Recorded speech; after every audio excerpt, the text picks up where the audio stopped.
Shalom. Quando somos desafiados pela Bíblia a voltarmos às obras de Jesus, a vivermos a vida de Jesus, a permitirmos que a nossa vida, o nosso caráter sejam tratados para nos tornarmos mais parecidos com Jesus, não podemos negligenciar que nesse processo algo profundo acontece em relação à nossa visão de pecado, a maneira como nós lidamos com o pecado. A pessoa rendida, aquela que está quebrantada no coração, na verdade, ela vai desejar profundamente tirar, ou que seja tirado dela, o domínio de qualquer pecado. Seja o chamado pecadinho ou pecadão, e não existe isso, né, de pecadinho, pecadão, mas muitas pessoas consideram os pecados pequenininhos os pecados grandes. Mas a pessoa quebrantada, ela se incomoda até com o pecado pequenininho, até com aquele sentimento negativo que ela permite entrar no seu coração, aquele pensamento maligno em relação a alguém. Então, a pessoa quebrantada, ela decide que ela não quer essas coisas na sua vida. E o primeiro passo que nós temos para tratar a questão do pecado é o reconhecimento de que nós cometemos o pecado. É chamar o pecado de pecado. É dar o nome do pecado. Esse pecado de inveja, esse pecado de idolatria, esse pecado de apego ao dinheiro, esse pecado de orgulho, enfim, chamar o pecado de pecado e dar nome ao pecado. E quando aprendemos a fazer isso, descobrimos que o passo seguinte é a confissão. É confessar esse pecado. E a pessoa quebrantada, a pessoa rendida, é aquela pessoa que, quando ela se dá conta de que o pecado entrou, de que algo ruim está corroendo a sua vida espiritual, ela corre para Jesus e ela vai confessar o seu pecado. Lá em 1 João capítulo 1, o verso de número 9, nos fala sobre esse processo. Veja só o que ele diz. Se confessarmos os nossos pecados, Ele é fiel e justo para nos perdoar os pecados e nos purificar de toda injustiça. Então ele está dizendo, se confessarmos. Veja, Deus não libera a restauração da nossa vida pelo perdão, a não ser que confessemos.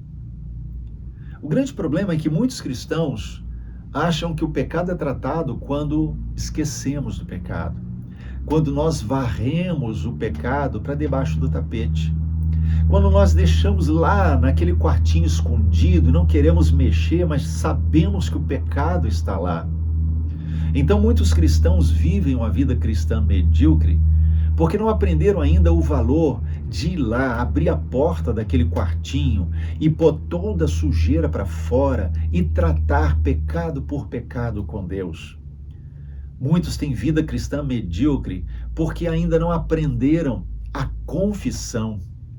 Por exemplo, Tiago capítulo 5, verso 16, fala sobre confessar uns aos outros.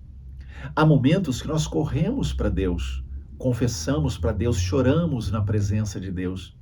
Mas há momentos em que nós vamos precisar de ajuda de alguém maduro, não qualquer um. Alguém que seja bem mais maduro do que nós.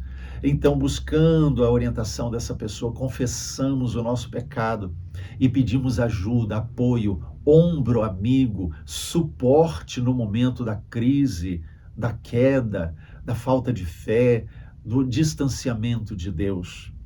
Lá em Provérbios capítulo 28, por exemplo, verso 13, diz que aquele que encobre as suas transgressões, aquele que deixa escondido as suas transgressões, jamais vai prosperar. E prosperar não é simplesmente ter dinheiro, embora a maioria das pessoas vincule prosperidade com dinheiro. Eu digo que prosperidade é viver o desenho de Deus, é viver o projeto de Deus. Se para viver aquele desenho você precisa de dinheiro, Deus vai te dar o dinheiro. Se você precisa de muito dinheiro, Deus vai te dar muito dinheiro. Se você não precisa de dinheiro, Ele não vai dar. Então, prosperidade não é necessariamente dinheiro. Prosperidade é viver o projeto de Deus. Então, o que Provérbios 28, verso 13, nos diz é que aquele que não confessa o pecado, aquele que não trata o pecado, não consegue viver o desenho de Deus. Então, se nós queremos estar no centro da vontade de Deus, se nós queremos viver o que realmente é a vontade de Deus, precisamos começar pelo reconhecimento do pecado, chamar pecado de pecado, dar nome ao pecado e aprender a confissão. Confessar a Deus e, sempre que possível, confessar a alguém mais maduro, sabendo que, não encobrindo, não deixando escondido o pecado, nós viveremos o centro da vontade de Deus, nós viveremos o desenho de Deus.